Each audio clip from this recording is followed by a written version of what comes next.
안녕하십니까. 네, 반갑습니다. 여러분 등기부 잘 챙겨 와셨어요? 그게 뭔데 하시는 눈빛으로 쳐다보시는데 그, 없는 분들은 조금 있다가 나가세요. 지금 아직 준비 안 돼 있으니까. 새로 오신 분들이나 안 가지고 오신 분들은 이거 있어야 되니까 가지고 오셔야 됩니다. 자, 우리 지난번에 했던 거 얘기 좀 하고 진행하도록 합시다. 제가 지난번 등기법 들어가 가지고 이제 여러분들하고 쭉 설명해 드릴 때 제일 먼저 등기부를 그렸었어요. 그죠? 그래서 등기부 이렇게 그렸는데, 자, 등기부는 제일 앞에가 표제부가 나옵니다. 그럼 표제부에다가는 무엇을 쓴다라고 했어요? 표제부에다가는 이게 토지 등기 기록이면은 토지의 표시라고 써지고, 건물 등기 기록이면 건물의 표시라고 쓴다. 그래서 여기 토지면은 자, 토지의 표시라고 써지는 거예요. 그럼 이제 표제부 여기는 이게 6칸이다. 6칸. 6칸. 자, 제일 앞에 나오는 게 여기 표제부에 써지는 번호. 무슨 번호라고 했습니까? 표시번호. 이거 알고 있어야 돼. 표시번호는.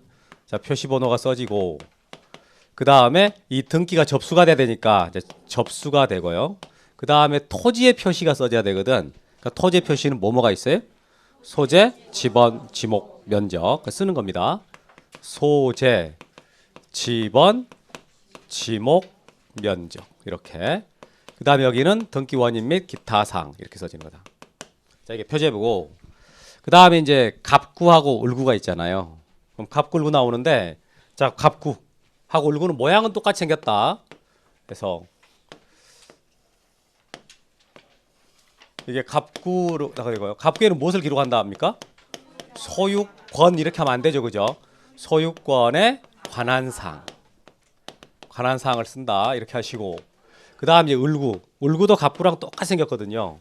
똑같이 생겼으니까 일단 먼저 틀을 짜놓고, 자, 울구는 소유권 외의 권리에 관한 사항, 소유권 외의 권리에 관한 사항이다 이렇게. 그러면 갑구 5칸, 울구 5칸이거든요. 똑같아요. 나 줄 치는 게 참 안 쉬워. 일자로 쫙 치는 게. 자, 그럼 여기 제일 앞에 써지는 번호, 이 번호가 무슨 번호를 했습니까? 순위번호. 갑구 순위번호, 울구 순위번호. 이 순위번호 써진다는 거 알고 있어야 됩니다. 이거 모르시면 안 돼요. 그래서 표제배는 표시번호, 갑굴계는 순위번호 이렇게. 그 다음에 이제 무슨 등기다고 하는 등기 목적. 자, 이게 소유권 보존 등기다, 뭐 근저당권 설정 등기다 하고 쓰는 등기 목적이 나와야 되고, 그 다음에 이 등기들이 언제 접수가 됐느냐. 접수, 이거 중요해요. 여러분, 은행 가서 일 처리해주는 순서가 번호표 뽑는 순서잖아요. 이게 그 역할을 하거든요. 그러니까 중요한 것이고, 그 다음에 여기 써지는 게 이제 이 등기를 하게 되는 원인, 등기 원인 써야 됩니다. 등기 원인, 여기도 등기 원인 쓰고, 그 다음에 각 등기에 대한 실제적인 내용이 나와야 될 거거든요. 그래서 권리자 및 기타 사항, 권리자 및 기타 사항, 여기서 권리자 및 기타 사항 이런 식으로 써진다. 이렇게 해서 등기 기록은, 자, 이게 그럼 등기 기록이라고 표현했잖아요. 등기 기록이 나오면 그냥 등기부라고 생각해도 된다 그랬는데, 자, 표제부와 갑굴구로 구성이 됩니다.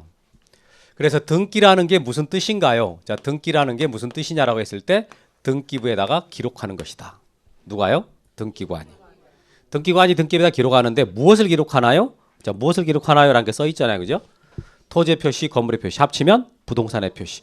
표제부에다 기록하면은 부동산의 표시를 기록하는 것이고, 갑구하고 울구자에 기록하게 되면은 그 부동산의 권리를 기록하는 것이다.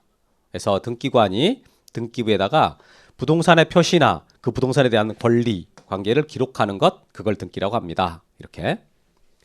그 다음에 이제 등기할 사항, 뭘 등기하나요? 라고 해가지고 등기할 사항을 봤단 말이에요.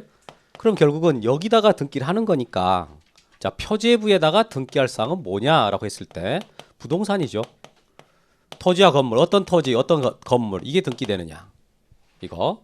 그래서 이제 그 토지 건물에 대한 표시를 써가지고 토지 표시, 건물 표시라는 말이 나오는 거고, 그 다음에 갑구와 울구에 등기할 사항은 뭔가요? 라고 할 때 권리. 현재 우리 법에서는 등기되는 권리 8개 규정되거든요.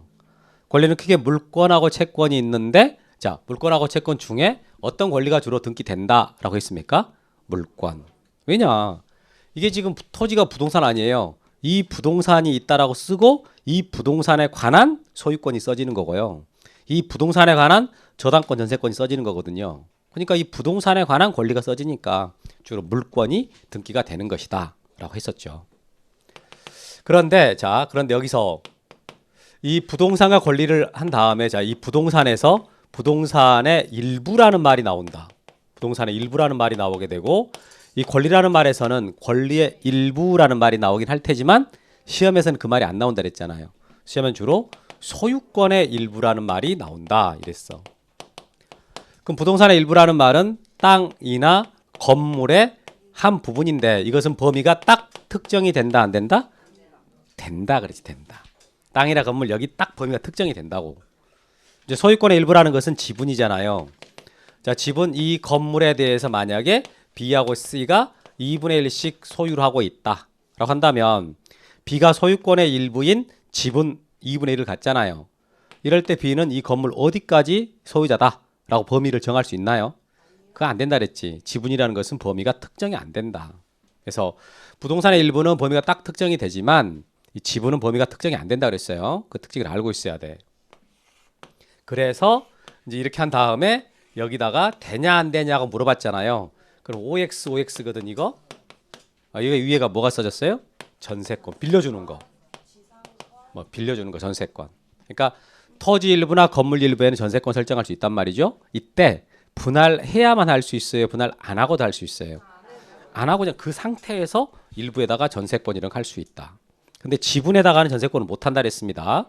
지분은 범위가 딱 정해지질 않아요. 근데 용의권은 반드시 범위를 정해야 되거든.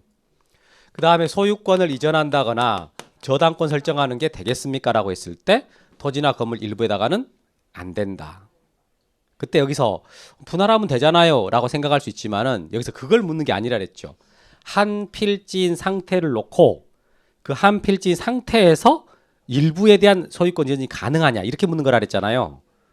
분할한 다음에 할 수 있냐고 묻는 게 아니고 한 필지 상태에서 일부에 대한 이전 등기 되냐? 그건 안 된다. 그러니까 지분에 대한 이전 등기 또는 저당권 등기는 가능합니다. 이렇게 했던 거 되게 중요하다라고 많이 강조했었죠. 자, 됐고 그 다음에 이제 봤던 게 자, 이제 이 권리라는 것은 가만히 있는 게 아니라 변동한다. 그럼 권리가 변동한다고 할 때 이게 권리가 발생되거나 변경되거나 소멸되는 걸 말하잖아요. 그럼 무슨 등기를 하게 되면 권리가 발생하냐 했을 때 자, 보존 등기한다거나 설정 등기하는 게 발생이랑 관계가 되는데 보존이라는 것은 미등기 부동산에서 한 최초의 등기다. 이거 할 때 등기 기록은 개설이 되고 그 다음에 이 보존 등기라는 말은 소유권하고만 연결되기 때문에 소유권 보존 등기다 이렇게 한다 그랬죠. 그다음에 설정이라는 말은 계약으로 권리를 만드는 행위라는 뜻인데 그래서 그때 하는 계약이 뭐냐? 설정 계약이에요. 그럼 설정 계약에 당사자가 있을 거 아닙니까? 그 당사자를 뭐라고 말한다?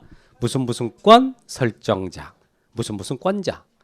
예를 들어 근저당권 설정 계약을 했다 그러면은 근저당권 설정자와 근저당권자 이렇게 있잖아요. 그러면 은행이 근저당권을 만들어주는 것이냐? 건물주가 만들어주는 것이냐? 누가 만들어준다고요? 건물주가 근저당권 설정자가 되고 그럼 은행이 그걸 갖게 되는 근저당권자가 됩니다 라고 말했었던 거. 다음에 이전하고 변경에 대해서 봤었는데 이전하고 변경의 공통점은 둘 다 바뀌었다예요. 이것도 바뀐 거다. 근데 이전이라는 것은 뭐가 바뀔 때 하는 거다? 권리자가 바뀔 때. 소유권자가 바뀌면 소유권 이전, 전세권자가 바뀌면 전세권 이전 이렇게. 그런데 변경은 자 뭐가 바뀌는 거예요? 그 권리의 내용이 바뀌는 거야. 그래서 제가 전세권을 예를 들었을 때 전세금, 전세권의 범위, 다음에 존속기간, 전세권자 이렇게 쓸 수 있단 말이에요. 그게 써지거든 등기상에. 여기에서 전세금이나 뭐 기간 이런 게 바뀌잖아요. 이런 게 바뀌면은 그 전세권의 변경 등기를 해요. 근데 만 전세권자가 바뀌었어요. 그럼 전세권 이전 등기를 한다. 뭐 그런 거 했던 거죠. 그다음에 가압류 등기에 대한 얘기를 했었죠. 그럼 가압류 등기는 돈 받을 때 하는 조치입니다 라는 말 기억나죠? 그러면 이 가압류하고 제가 저당권의 차이점에 대한 얘기를 했었는데 기억나십니까? 자, 소유권을 A가 가지고 있는 이 건물, 이 소보가 소유권 보존 등기다라고 했잖아요. 그럼 A가 이 건물을 담보 잡히고 돈을 빌려간다라고 했을 때 들어오는 게 근저당권 설정 등기 채권 최고 2억에 B한테 이렇게 해놨어요. 이 경우는 처음부터 A하고 B가 자, 설정 계약을 하고 그에 따라서 A가 자기 건물에다가 담보 잡혀준 거란 말이에요. 그런데 자, C라는 사람이 A한테 받을 돈이 4천만 원이 있는데 이 돈은 담보가 없다. 그냥 담보 없는 일반 채권인데요. 이 C가 A한테 돈 달라 그랬더니 A가 안 갚아. 그랬더니 이때 C는 이 C 그러면서 이 C가 그러면서 이제 돈을 받으려고 어떤 조치를 취하려고 한단 말이죠. 자, 그때 하는 조치. 그게 뭐라? 가압류. 가압류. 그 가압류를 C가 하고 싶은 법원에다가 신청하고 법원이 가압류를 결정했으면 자, 가압류 등기 해주세요라고 촉탁해서 여기에 가압류 등기가 들어온다. 그럼 4천만 원이 이제 C라고 써진단 말이에요. 자, 이때 이 가압류하고 근저당권의 공통점은 뭔가? 공통점은 둘 다 돈을 받으려고 들어온 등기란 말이에요. 그럼 차이점은 뭔가? 이것은 어떻게 들어온 거예요? 계약을 통해서 A가 처음부터 계약을 통해서 설정해 준 거였고 이것은 그냥 일반 금저채권 돈이 담보가 없었던 채권 그걸 어떻게 좀 받아보려고 하는데 안 갚으려고 그러니까 강제로 이 사람 의사와 관계없이 강제로 C가 취한 조치란 말이에요. 그러면 일단 이게 진행하는 과정도 달라지잖아. 여기서 A가 만약에 B한테 돈을 안 갚아 그럼 저당권은 뜻이 뭐라 그랬어요? 저당권은 돈을 약속대로 갚지 않으면 뭘 해버릴 수 있다고요? 경매를 시켜버릴 수 있는 권리라고요. 그래서 얘가 경매해달라고 신청을 하면 이제 이 등기상에 경매 등기가 써지는데 그때 이게 지금 소유권을 경매하는 거기 때문에 저당권에 의해서 경매를 신청해도 소유권을 경매하는 거잖아요. 그래서 갑괴가 써지거든. 갑괴가 임의경매라고 써진다 그랬죠. 임의경매. 임의경매 개시결정이라고 써진단 말이에요. 그러면 지금 이 임의경매라고 이게 써진 이거 이 사람 의사에 반해서 강제로 진행되는 겁니까? 이 사람 의사에 따라서 진행되는 거예요. 이 저당권 설정해 준 것 자체가 내가 돈 못 갚으면은 경매시켜라 라고 그 뜻이라 그랬잖아요. 에듀윌 유료 회원만의 남다른 서비스.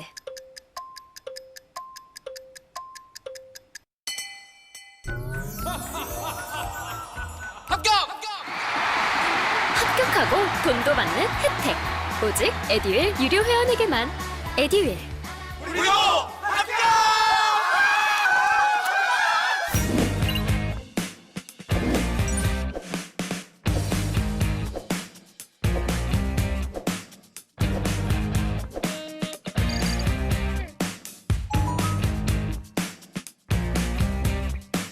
그래서 진행하는 경매이기 때문에 이 담보권 A항 경매는 임의경매다라고 하는 거라고요. 그런데 여기 C가 이제 가압류를 했어. 그럼 A가 돈을 갚을 줄 알았더니 안 갚아. 그럼 C는 이제 어떻게 할 수 있는 거예요? 이게 바로 뭐 할 수 있는 건 없고 이제 돈을 갚으라고 정말 소송을 해야 돼. 법원에다가 A는 C한테 4천만 원 갚아라 라고 소송을 했고 이겼어요. 승소했어요. 그럼 법원에서 판결 나왔거든. 그러면 경매를 시킬 수 있어. 그럼 이제 이렇게 해서 경매가 진행될 때 그때 이 경매는 여기는 뭐라고 써진다? 강제경매라고 써져요. 강제경매. 이것은 이 사람 의사와 관계없이 지금 C가 강제로 진행하고 있는 거거든요. A는 그렇게 해준다고 약속을 안 했었잖아요. 그래서 가압류에 의해서 진행되는 경매를 강제경매라고 하는 거예요. 제가 지금 1호까지 다 말했던 거지. 기억나십니까 이런 거? 그래서 가압류 하면서 여기까지 말했던 겁니다. 그 다음에 권리가 이제 소멸할 때 하는 등기가 말소등기다. 뭐 이런 거 받고. 그 다음에 이 권리가 변동할 때는 원인이 있다. 권리는 변동할 때 원인 없이 절대 넘어가는 경우는 없어요. 근데 원인은 크게 자 둘로 나눴을 때 법률 행위가 있고 그 다음에 법률 규정이 있다. 법률 행위는 자 법률 행위로 인한 부동산에 관한 법률 행위로 인한 물권의 득실 변경은 등기가 돼야 효력이 있잖아요. 그래서 법률 행위 했을 때는 등기가 돼야지 효력이 발생해. 그래서 아무리 내가 잔금을 다 치렀어도요. 이게 이전 등기를 안 하면 소유권이 넘어오질 않아. 이전 등기를 해야 소유권이 넘어온다고.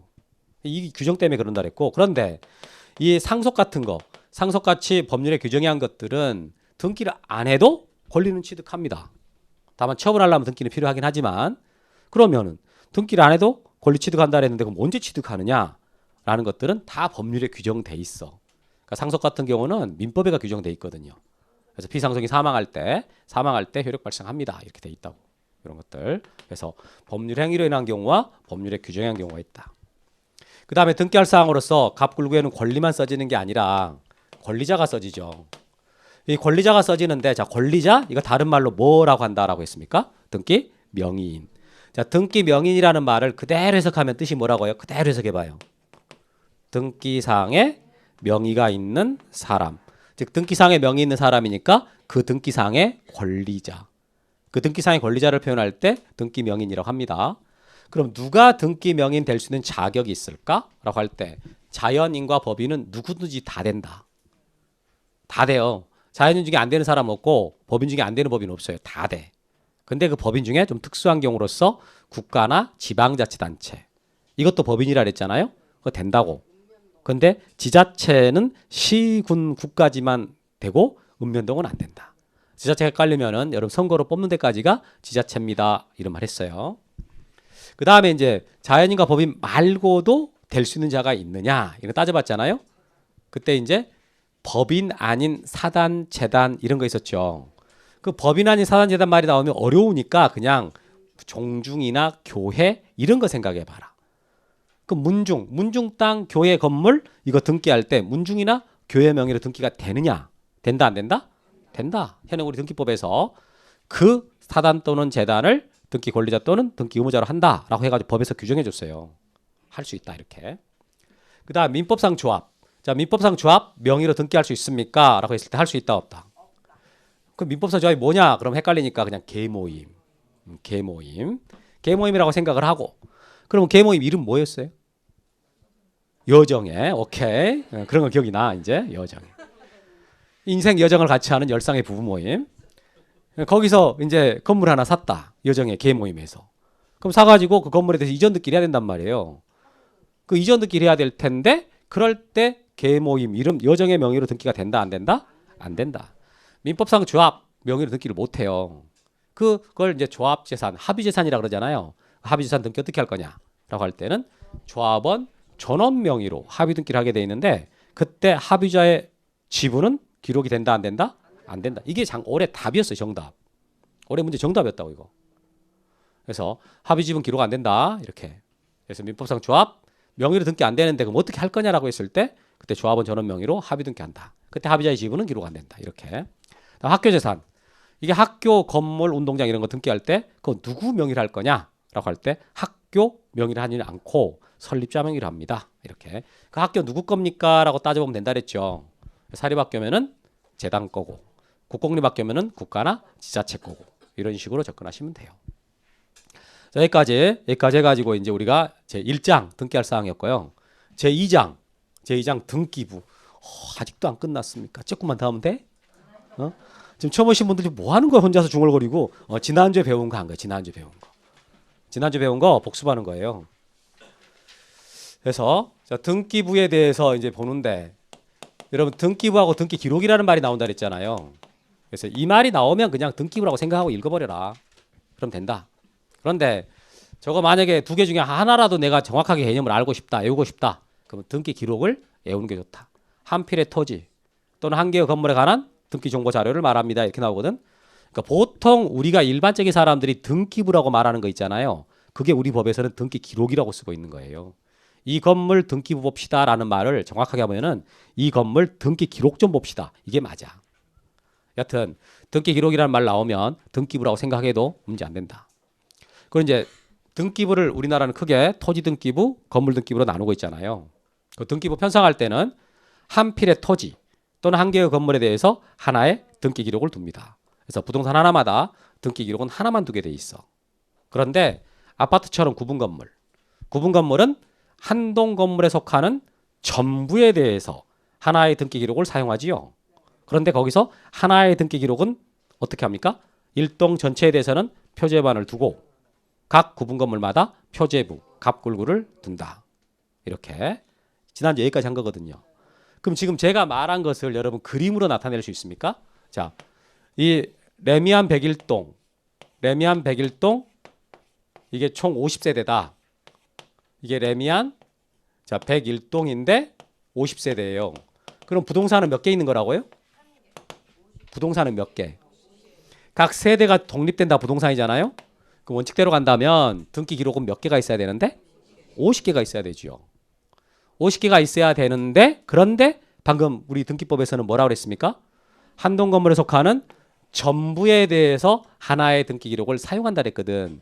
그러니까 부동산 50개인데 등기 기록은 몇 개만 들어가고요? 한 개. 그때 한 개의 등기 기록을 어떻게 들어라 그랬어요?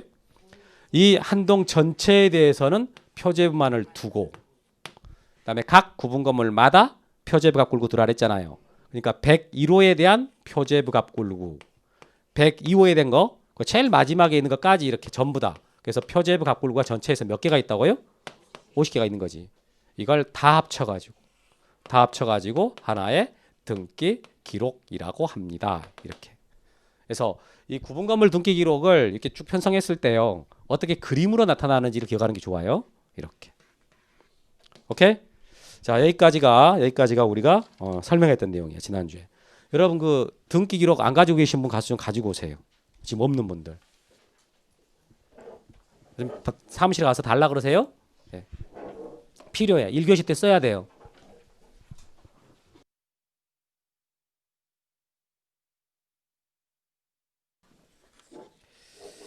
자, 그래서 오늘 여러분 우리가 지금 진도 나갈 때가 몇 페이지인가요? 자, 385페이지. 385페이지 보시면 아래쪽에 등기 기록의 구성하고 써진 여기 부분 들어갈 차례죠? 이거 다 했어 지금. 이거 다 한 거야. 이거 제가 지난주 할 때 등기 기록은 표제부와 갑구와 을구로 구성되잖아요. 그럼 여기에 뭐 써지냐 그거 지금 말하는 거거든. 그러니까 새로 배우는 건 아니고 이미 봤던 거 한번 확인하고 넘어가는 그런 방식으로 할 겁니다.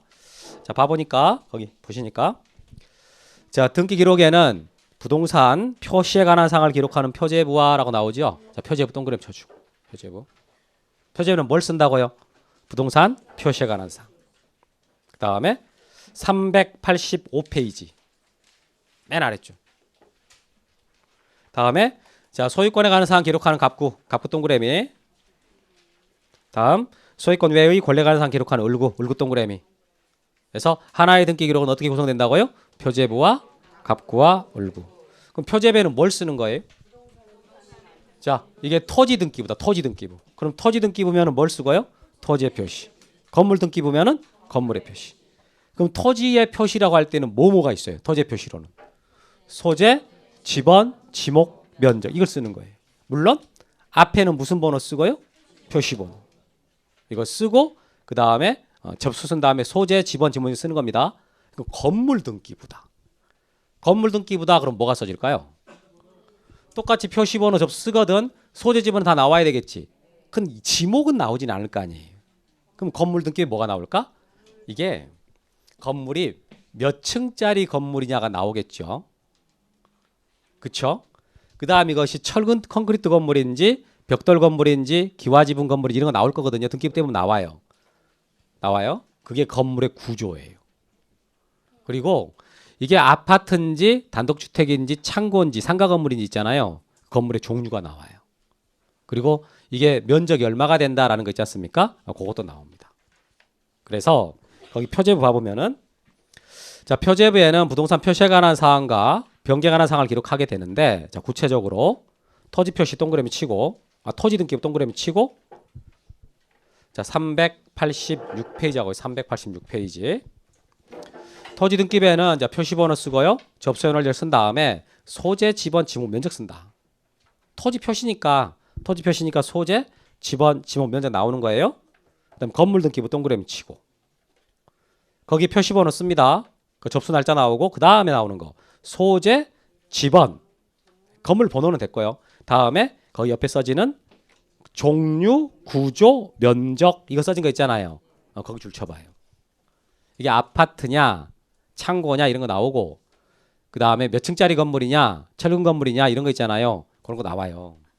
그리고 면적 나온다고. 조금 있다가 여러분 가지고 있는 등기부 보면서 확인해 드릴게요. 됐어요. 거기까지만 하시고 갑구하고 을구 쪽은 따라 할 게 없어요. 우리 충분히 했으니까 갑구 을구 충분히 했으니까 여긴 됐어. 다음 2번에 자, 구분 건물 등기 기록 구성이라고 써진 것은 여기서 안 보고요. 사실 수강료가 꽤 부담이 돼서 와이프한테 눈치가 많이 보였어요. 근데 에듀윌 유료 회원은 합격하면 환급해준다고 하니까 의지가 더 불타더라고요. 받아야겠다. 꼭 받아야겠다. 그래서 환급 받으셨나요? 네, 와이프가 엄청 좋아하더라고요. 바로 넘겨보세요. 책 넘겨보시면 거기에 오른쪽에 389페이지에 구분 건물에 관한 등기 절차라는 표현 나왔습니까? 여기서 다 말씀드릴게요. 그래서 여기서 이제 들어가는데 여러분 그 지난번에 우리 했던 것 중에 자 토지 부동산은 토지하고 건물로 나눠진다 그랬잖아요. 그럼 토지와 건물로 나눠지는데 건물은 다시 어떻게 나눠진다 그랬어요? 건물이 자 건물은 어떻게 나눠진다? 일반 건물이 있고요. 그 다음에 오케이 구분 건물이 있다. 이렇게 나눠지거든요. 일반 건물하고 구분 건물 나눠지는 거예요. 그럼 일반 건물은 이렇게 그냥 단독주택처럼 소유권이 하나인 건물이란 말이에요. 소유권이 하나인 건물을 이제 일반 건물이라 그러는 것이고 아파트나 이렇게 구분 상가처럼 4층짜리 상가 건물 이것처럼 하나하나 나눠져 가지고 이 나눠진 하나하나가 독립된 소유권의 대상이 되는 건물이다. 이렇게 말했던 거죠. 기억나십니까? 이 나눠진 하나하나를 표현할 때 그게 무슨 건물이라고요? 구분 건물. 그런데 이 구분 건물이 한 덩어리로 모여 있잖아요. 한 덩어리로 모여 있을 때 이걸 뭐라고 표현한다? 집합 건물. 선생님 나는 헷갈리는데요. 헷갈리지 말고 잘 봐봐요. 그냥 이렇게 구조 자체가 소유권이 한 개 있을 수밖에 없는 건물이 있잖아요. 이걸 일반 건물이라고 그래.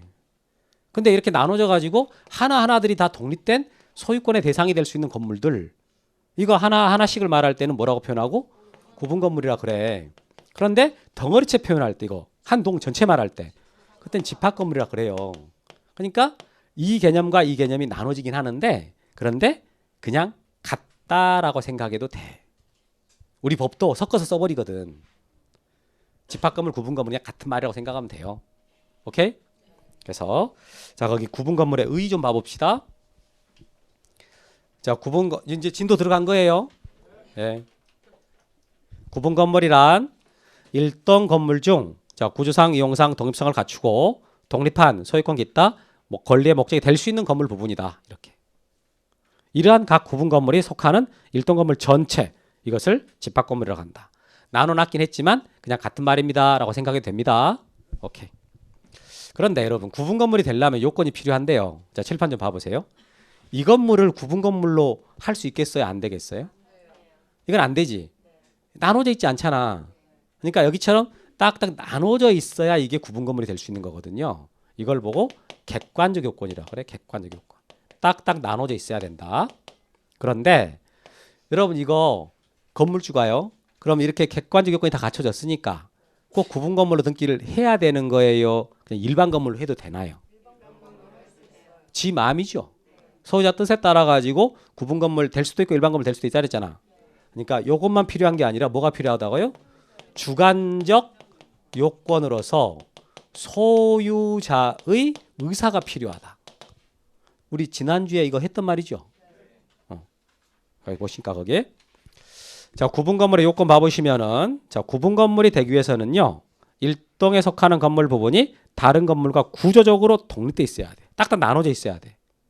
그리고 다른 전유 부분을 통하지 아니하고도 외부로 출입이 자유로울 정도로 이용의 독립성이 있어야 돼.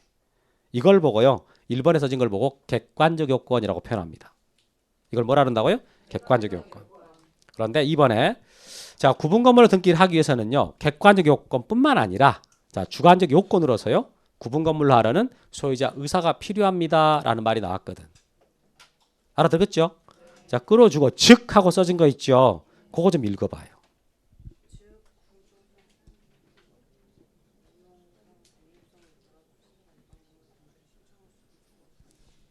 어때 읽어봤어요? 무슨 말인지 알겠죠, 그죠? 이거 시험 예전에 3번이나 나왔던 거야. 예전에. 그럼 요즘엔 안 나왔냐? 안 나왔습니다. 예전에 되게 중요하게 잘 나왔었던 건데 요즘엔 안 내요. 그래서 말은 알아들었죠, 그죠? 오케이 넘기시고. 그런데 여러분 이 구분 건물이 어떻게 구성이 되냐라고 좀 따져보니까요. 구분 건물의 구성 부분을 좀 봐봤더니 자, 전유 부분이 있고요. 다음에 공용 부분이 있더라. 이렇게. 근데 공용 부분을 다시 나눠봐 보니까 구조상 공용 부분이 있고요. 규약상 공용 부분이 있더라. 이렇게 나눠지더라는 거죠. 그럼 한번 해봅시다. 여러분 전유 부분이란 뜻이 뭔 것 같아요? 전유 부분. 전적으로 지가 소유하는 부분. 남들이랑 같이 쓰는 게 아니라 전적으로 자기가 소유하는 부분. 이걸 뭐라 그런다고요? 전유 부분.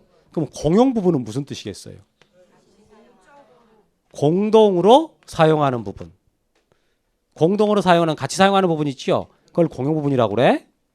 그럼 구조상 공용 부분은 무슨 뜻이겠어요? 구조상으로 공동으로 사용하는 부분. 그러니까 그런 게 뭐가 있는 거예요? 복도나 계단, 엘리베이터실 이런 거 있잖아요. 그런 거 구조상 공용 부분이야. 그럼 규약상 공용 부분은 무슨 뜻이겠어요? 여러분 규약할 때 여기 좀 봐봐요. 책 보고 있지 말고 뭘 이렇게 열심히 보고 계세요? 책의 완성은 선생님의 목소리라. 그거 다 제가 써놓은 글이거든요. 제 목소리가 가미가 돼야 의미가 살아나. 여기를 보셔야 된다. 규약은 무슨 뜻이라고요? 자, 약속으로 규가 뭐겠어요? 규 정한. 약속으로 정해서 공용 부분이 된 거예요. 이게 관리사무소거든. 여러분 관리사무소는 독립된 건물로 보통 만들어 놓잖아요. 그런데도 불구하고 그거 공용 부분이거단 말이지. 독립된 건물임에도 공용 부분이야? 왜 그렇게 된 거예요? 그렇게 하기로 정한 거지 소유자들이. 이거 공용 부분을 하자 이렇게 정해진 걸 뭐라고 표현한다고요? 규약상 공용 부분. 어떻게 개념들은 다 알게 됐습니까? 그럼 전유 부분은 따로 등기가 되겠어요? 안 되겠어요? 따로 등기가? 되겠지 당연히 되겠고. 그럼 구조상 공용 부분은 따로 등기 되겠어요? 우리 계단은 소중해요. 계단 등기 좀 해줘요. 안 되지. 안 돼. 그러면 이거 관리사무소 있잖아. 규약상 공용 부분. 이건 등기 될까요? 조금 흔들리십니까? 건물이라니까 건물. 독립된 건물이라고. 아니 독립된 건물이라니까. 관리사무소가 한 동의 건물이라고 별도로. 된다 그래야 되는 거지. 이 정도 말했으면. 응? 독립된 건물이라고 지금 몇 번을 말을 하는데 이게 돼야 되는구나 이렇게 말해야지. 된다니까. 물론 이거에 대해서 얘기 좀 해야 되겠네. 제가 이전에 꽤 되기 전에 얘기인데요. 제가 나갔던 학원이 이 주택관리사랑 공인중개사하고 같이 강의했던 학원이 있어요. 그럼 가니까 이 주택관리사 선생님이 같이 올 거 아니에요 그날? 근데 마침 그 선생님이요. 이게 그 현직 관리소장이야. 아파트 관리소장. 그리고 그 사람이 춘천에서 잘 나가는 유지예요. 춘천에서 유지가 되려 그러면은 코스가 있더만 거기서 춘천고등학교를 나와야 되고요. 그 다음에 강원대학교를 나와야 돼. 그러면 춘천에서 나름 이제 한 자리를 할 수 있는 사람들이. 왜냐하면 다 관공서 선후배들이 전부 다 그 출신이니까. 그래서 제가 이제 이거 맨날 강의를 하는데 이거 등기부를 본 적이 없었단 말이에요. 그래서 마침 궁금하기도 하고 그래가지고 거기 관리소장한테 이게 규약상 공용분야라 해서 관리사무소가 해당한다는데 그거 좀 등기부 좀 볼 수 있겠냐라고 했더니 해주지요 이러더라고. 해준다고. 그 다음 주에 딱 이제 만났는데 관리사무소 등기부가 없던데요. 그럼 자기가 떼 보니까 자기가 없었다는 거야. 자기 아파트 거에.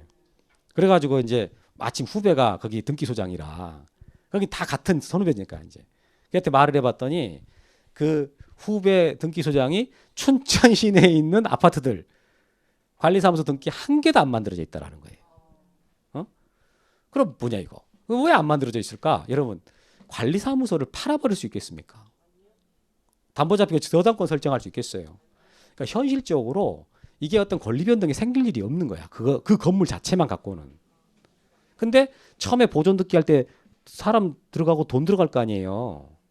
그러니까 그냥 안 만들어 버리는 거지. 현실적으로 필요가 없으니까.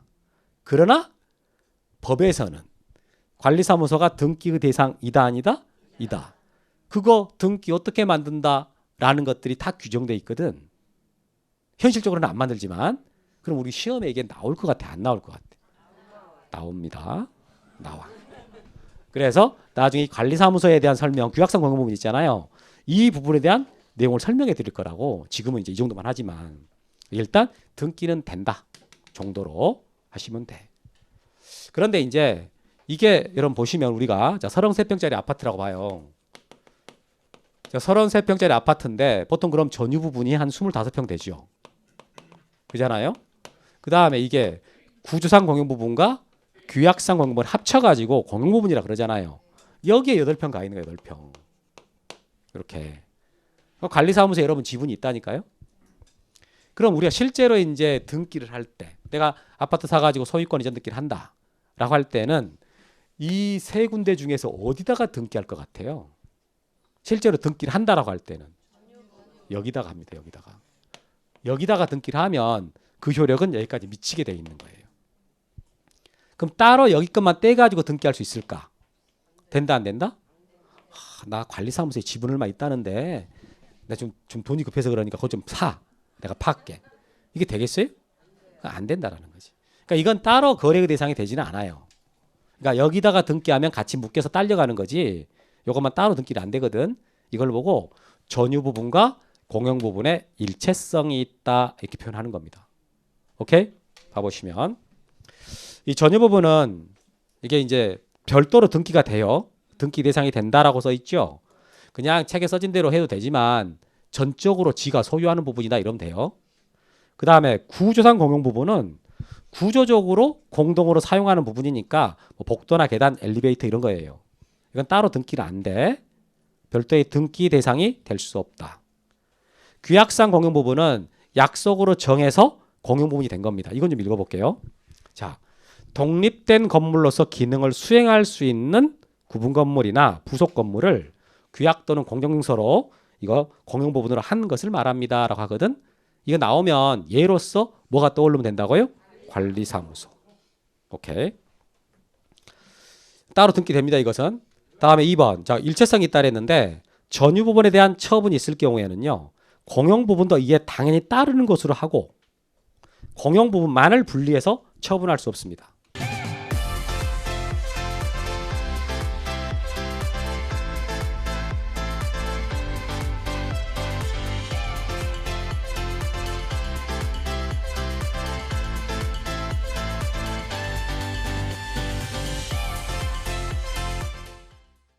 그래서 전유 부분과 공용 부분은 일체성이 있다 그러는 거죠. 이 말 알아듣겠어요? 오케이. 자, 이렇게 해서 이제 구분 건물이 되기 위한 요건과 구분 건물의 구성 부분에 대해서 설명해 드렸습니다. 그러면 이제 구분 건물에서 제일 중요한 대지권이라는 개념을 말해 드릴 텐데 자, 칠판 보세요. 이제 여러분 이게 지금 단독 건물이거든요. 일반 건물이란 말이에요. A라는 사람이 소유하고 있는데 A가 이 건물하고 땅 지금 부동산 2개를 갖고 있는 거죠. 우리나라는 토지 건물이 별개 부동산이잖아요. 그럼 건물에다가 이렇게 등기부가 만들어져 있고 토지에다가도 등기부가 만들어져 있어요. A라는 사람이 소유를 한다 그랬죠. 근데 요번에 B가 이걸 샀거든. B가 사가지고 소유권 이전 등기를 이렇게 자 건물에만 했어요. 토지는 안 했단 말이지. 그럼 이거 소유권 건물만 넘어가는 거예요? 토지까지 같이 넘어가는 거예요? 건물만 넘어갑니다. 이러면 토지 부분 소유권이 넘어가질 않아요. 다음에 반대로 이제 토지에다만 이전 등기를 하고요. 건물은 안 해버렸어. 그럼 소유권은 토지만 넘어가는 거지 건물은 안 넘어가는 거죠. 그래서 만약에 일반 건물을 B가 샀다면 양쪽을 다 등기해줘야 건물과 토지의 소유권을 취득하게 되는 겁니다. 이게 원칙이에요. 그죠? 근데 이게 이제 아파트를 한번 해볼게요. 아파트. 이게 단지가 좀 커요. 이게 숭인동. 자, 숭인동 75번지에 있는 이게 아파트 단지입니다. 이거 한 1200세대 되는 아파트 단지예요. 꽤 큰 거죠. 그러면 여러분 우리 아파트 이 각각 101동, 102동 각 동별 등기기를 어떻게 편성하는지는 아까 다 배웠던 거예요. 그죠? 이미 다 알고 있잖아요. 이렇게 해갖고 싹 다 묶어가지고 하나의 등기기로 한다. 이렇게 했잖아요. 그죠? 이런 게 만들어지는 건데 그럼 이 토지 등기부 있잖아요. 아파트 토지 등기부. 이 건물에 올라가 있는 토지, 이 토지 등기부도 있겠어요? 없을까요? 토지 등기부가 있다 없다? 있어. 토지 등기부가 있어요. 그럼 몇 개가 있겠어요? 그렇지. 땅 한 필지잖아. 한 개라고. 땅 주인은 몇 명이고요? 1200명이지. 1200세대라 그랬으니까 이 땅 소유권자는 몇 명이라고요? 1200명. 그러면 토지 등기부에다가 토지 소유자 1200명을 쓸까요? 응? 쓰지 않습니다. 만약에 일반 건물, 일반 토지 등기부에 썼다고 쳐보세요. 만약 썼다. 여기도 1200명을 다 썼다고 쳐봐. 그리고 자, 요번에 이게 101동 903호를 A라는 사람이 갖고 있다가 B한테 팔아가지고 이전 등기를 했어. 이 건물에 이전 등기 한단 말이에요. 그러면 건물만 소유권 넘어가게 되고 토지만 안 넘어간다 그러고, 그러면 토지에 이 사람이 갖고 있는 지분이 있을 거 아니에요. 지분. 그 지분도 B한테 이전 등기를 해야 된다라고 한번 해보세요. 그럼 토지 등기부에서 B한테 지분 얼마 이전합니다라고 등기를 했다고 칩시다. 자, 그런 식으로 등기를 해야 된다고 봐요. 일반 건물 등기하듯이. 그럼 어떻게 돼버려요? 토지 등기부 관리 못해요. 하나의 등기부에 1200명의 권리관계가 섞여버리기 때문에 토지 등기부 관리가 안 되게 돼 있어. 그래서 이런 문제가 발생하니까 이거 아파트 쪽은 건물하고 일반 건물하고 똑같이 관리하면 안 되겠구나. 이런 생각이 들었겠죠. 그죠? 그래서 이제 그걸 해결을 해야 되니까 그럼 어떻게 해결하냐 해가지고 이게 등기를 할 때는 그냥 건물에다만 해버리는 거예요. 토지 쪽엔 따로 등기를 안 해. 그래 놓고 효력은 토지까지 미치도록 그렇게 할 필요성이 생긴 거예요. 그 말은 결국 뭐냐면 토지하고 건물을 하나의 부동산처럼 묶어놓는다는 뜻이야. 원래 우리나라는 건물 따로 땅 따로잖아요. 근데 이것을 하나의 부동산처럼 묶어가지고 등기는 건물에만 하고 효력은 땅까지 미치도록 이론 구성을 할 필요성이 생긴 거지. 자, 그렇게 해서 나오게 된 권리가 대지권이라는 권리입니다. 그러면 자, 여러분들 자, 대지권이라는 게 뭐냐? 이게 대지권이라는 게 뭐예요? 대지에 대한 권리잖아요. 이렇게 말하면 아무 도움이 안 됩니다. 제가 여태까지 여러분들한테 용어를 정의할 때는 있는 걸 그대로 읽으면은 그럼 그게 뜻이 된다 그랬잖아요. 그렇게 거의 90% 이상 해결되는데 이거 그대로 읽어가지고는요 아무 해결도 안 되고 오히려 헷갈리기만 해. 그래서 대지권이라는 개념을 어려워하는 거예요. 여러분들이 읽었을 때 의미가 안 나오니까. 그럼 대지 사용권이라는 것은 뭘 것 같아요? 대지 사용권. 이건 그대로 읽으면 돼요. 대지를 사용할 수 있는 권리거든. 자, 건물을 소유하려면 이 건물을 소유하려면 이 전유 부분이라고 표현하는 거 있잖아요. 전유 부분을 소유하기 위해서는 토지를 사용할 수 있는 권리가 있어야 되겠죠. 그걸 보고 대지 사용권이라고 합니다. 그럼 이게 자 여기가 전유 부분이고 이 전유 부분을 소유하기 위해서 땅을 사용할 수 있는 권리를 대지 사용권이라 그러는데 이것은 건물에 관한 내용이고 이건 땅에 관한 내용이에요. 그러니까 우리나라 건물 따로 땅 따로일 때 그때 이제 이렇게 구분하려고 나온 개념인데 대지권이라는 것은 건물하고 땅을 하나로 묶어놓은 거라 그랬잖아요. 이거랑 이걸 묶어놓은 거야. 그래서 우리 법에서는 대지권이라는 개념을 어떻게 정의하냐면은 건물의 전유 부분과 분리처분이 금지되는 대지 사용권을 말한다 이렇게 돼 있거든. 자, 건물의 전유 부분과 분리처분이 금지되는 대지 사용권을 말한다 이랬어요. 그 말은 결국은 건물하고 땅을 하나로 묶어놓은 권리다 이렇게 해석할 수 있는 거라고. 오케이. 자, 밑에 용어 정리 봐보세요. 용어 정리. 대지권. 자, 우리나라는 토지와 건물을 별개의 부동산으로 보는데 이에 대한 예외로 건물과 토지를 묶어서 한 개의 부동산으로 취급하는 권리. 이것을 뭐라 그런다고요? 대지권. 자, 여러분 대지권이 뭐랍니까? 누가 물어봤다고 쳐봐요. 그럼 뭐라고 답하시면 되겠어? 건물하고 땅을 하나로 묶어놓은 권리다 이렇게 말하시면 돼. 그렇게 이해하고 있으면 된다고. 그럼 법에는 뭐라고 돼 있는데? 그건 나 모르지 그러지 말고 이제 법에 규정된 것은 이제 봅시다. 위에서 보면 자 대지 사용권이라고 나왔잖아요. 대지 사용권이란 구분 건물 소유자가 건물의 전유분을 소유하기 위해서 건물의 대지에 대해서 가지는 권리를 말합니다. 이게 우리 법에 써진 말이에요. 전유 부분을 소유하기 위해서 대지를 사용할 수 있는 권리 이게 대지 사용권이라고요. 그런데 2번에 자 구분 소유가 갖는 대지 사용권으로서요. 구분 건물과 분리하여 처분할 수 없는 권리, 이걸 대지권이라 한다. 그러니까 조금 제가 바꿔놨는데 법에서는요, 이 전유 부분과 분리하여 처분할 수 없는 대지 사용권, 이걸 대지권이라고 표현하거든요. 근데 그 말 어려우면 굳이 애우려고 애쓰지 말고요, 그냥 건물하고 땅을 하나로 묶어놓은 권리입니다, 이렇게 이해하시면 돼. 알겠어요? 오케이.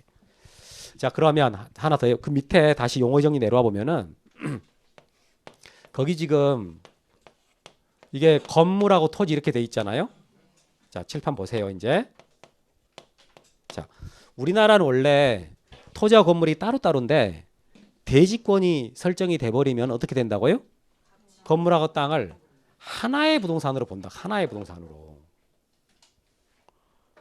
건물하고 토지가 그냥 하나의 부동산으로 묶여버린단 말이에요. 이렇게. 그러면 결국은 이 건물 부분 있잖아. 건물 부분. 건물 부분은 어떻게 해석할 수 있는 거예요? 하나의 부동산 중에 일부가 되는 거죠. 그렇죠? 그럼 토지 부분도 어떻게 되는 거예요? 토지 부분도 하나의 부동산 중에 일부가 되는 거죠. 이렇게. 알아듣겠어요? 그러면 지금 이거 그냥 찍어보는 거예요. 찍어보는 거예요. 편하게 찍어보세요. 틀려도 돼. 맞으면 어떻게 합니까? 좋지. 자, 그러면 자, 지금 대지권이 등기된 상태에서 건물에다만 효력이 있도록, 토지는 효력 없고 건물에다만 효력이 있도록 자, 전세권을 해달라라고 했다 봐요. 이거 할 수 있겠어요? 안 될 것 같아. 할 수 있어. 할 수 있어. 그러면 대지권이 등기된 상태에서 토지 부분에만 효력이 있도록, 건물에 효력 없고 토지에만 효력이 있도록 전세권 등기해 주세요 했다고 쳐봐. 될 것 같아? 안 될 것 같아? 됩니다. 이거 돼. 그 다음에 자, 이거 지금 대지권이 돼서 건물하고 땅이 하나로 묶여 있잖아요. 하나로 묶인 상태에서 이 건물 부분만 소유권을 이전해 주세요라고 신청했다고 봐요. 해주겠어요? 안 해주겠어요? 이건 안 해줘요. 이건 안 해줘. 그럼 토지 부분만 소유권 이전 등기해 주세요라고 했다고 쳐봐. 건물을 안 넘기고. 이거 될까요? 이거 안 돼. 안 돼. 그 다음에 자, 지금 대지권인 상태에서 건물에다만 효력이 있도록요. 토지는 효력 없고 건물에다만 효력이 있도록 저당권 등기해 주세요. 될까 안 되겠습니까? 저당권 해달라 그랬어. 답은 안 돼요. 답은 안 되고, 그러면 자, 이게 토지에만, 건물에 효력 없고 토지에다만 효력 있도록 저당권 등기해 주세요. 이거 된다 안 된다? 안 돼. 이거 안 돼가 답이야. 지금 뭘 알고 막 맞췄던 거예요. 그냥 대충 찍어버려도 맞아버린 거예요. 여러분 지금 이거 뭐 같아요? 내가 지금 써놓은 게? 그래, 그거야. 응? 아까 제가 여러분들 OX라고 했던 거 있었죠. 부동산의 일부와 소유권의 일부라고 썼던 거 있었잖아요. 그 위에 전세권 있었잖아요. 전세권에 대해서 이것은 됐고 소유권 이전 저당권은 안 됐잖아. 이거 지금 그거 말하고 있었던 거예요. 이건 줄 알았어요? 오케이. 이게 끝난 거지, 이거 하면은. 여러분들 중에 올해 시험 봤던 분들 중에 대지권 나오면 이 부분 되게 어려워하는 분들이 있거든. 이거 1도 아니야. 이거 OX 방금 했던 거 있죠? 부동산 일부, 소유권 일부. 그거 할 줄 알면 이거 그냥 맞추는 거거든? 그러니까 지금 여기 써놓진 않았는데 이게 그렇게 연결되는 거예요. 밑에 제가 그림 그려놓은 거 있잖아요. 이 그림 잘못 그려진 거야, 원래. 그림의 원래 취지는 건물하고 땅을 이렇게 해서 묶어가지고 하나의 부동산이다라고 여기 진하게 뭐 좀 넣어주려고 했는데 그게 안 돼 있어서 이게 뭐야? 그렇게 생겼어, 지금. 근데 그 옆에 써진 말. 자, 대지권이 등기가 되면 건물과 토지를 묶어서 한 개의 부동산으로 보므로 건물을 한 개의 부동산의 일부라고 생각을 하고 토지도 한 개의 부동산의 일부라고 생각을 해라. 지금 이 말 써놓은 거 있잖아요. 이 의미 알겠어요, 이제는? 이렇게 생각하시면 되거든. 이렇게 이해를 하면 방금 여기 건물에만 효력이 있도록 뭐가 되냐 안 되냐고 물어보는 것들이 있거든요. 그것들 쉽게 해결할 수 있습니다. 아주 쉽게. 오케이? 자, 여기까지 하시고 이제 대지권이라는 권리가 자, 무엇이라고요? 대지권이란? 오케이. 그렇지. 법에 써진 것대로 하려고 애쓰지 말고 나름 이해하면 돼. 건물하고 땅을 묶어서 하나의 부동산으로 보는 권리다. 이렇게 하면 되겠습니다. 그럼 그런 멋진 권리를 만들어 놨으니까 어떻게 등기부상에다가 공시를 해야 될 거 아니에요. 공시하는 등기가 대지권 등기인데 제가 1교시 때 그 등기 볼라 했는데 쉴 시간이 돼버렸네. 너무 재밌어 갖고 쉴 생각이 안 들어요? 그럼 등기부 좀 보다가 좀 쉴까요? 그건 아니지. 아무리 재밌어도 쉴 건 쉬어야 되니까. 괜히 약간 쉬는 시간에 이거 가져와도 될 걸 그냥 가져오라 그랬네. 그럼 쉬었다가 이제 이거 보면서 대지권 등기가 무엇이다 설명해 드리겠습니다. 쉬었다 할게요.